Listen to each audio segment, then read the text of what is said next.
Hi everyone, welcome back to Module 2, Lesson 3. Okay, so today we're going to learn about how to change the views that you can see in a Microsoft Excel. Alright, so for example, the first one, okay, if you notice that this is the normal view, if you hover over it, it will come out.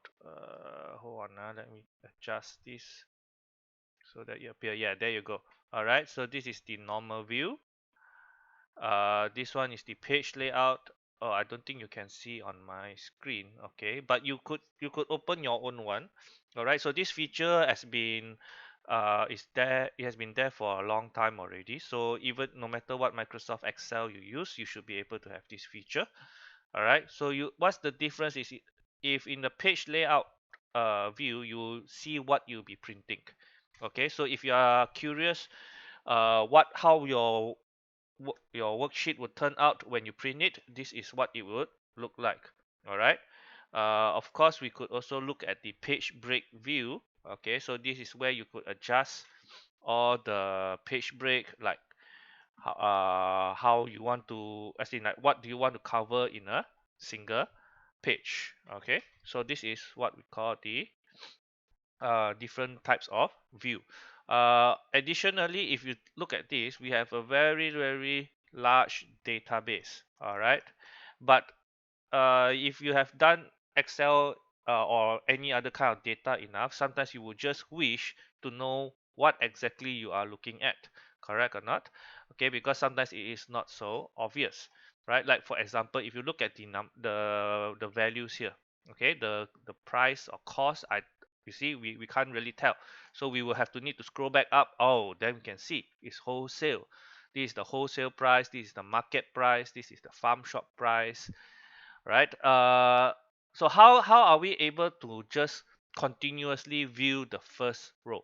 Okay, so there's this function in Excel. If you go to the View tab, all right, this is what we call the freeze pane. Okay, so what does the freeze pane does is that it will keep a portion of your sheet visible no matter how far you scroll through. So for example, I would need to select. Now, if I want to view row 1, okay, I cannot select row 1 and press freeze pane. Okay, I need to select the second row, freeze pane, and then do you notice now this is row 1, this is row 2 disappears, okay, but row 1 maintains over there. Okay, you might ask, all right, if you noticed earlier, why do I want to just use that freeze panes and instead of freeze top row or freeze first column?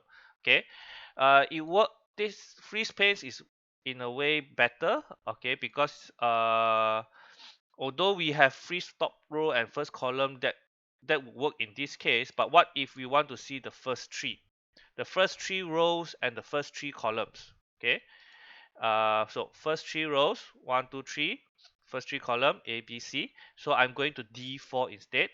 If I select freeze pane here, okay, you'll notice that there's a very faint line that has been bolded. Okay, that is where the freezing starts.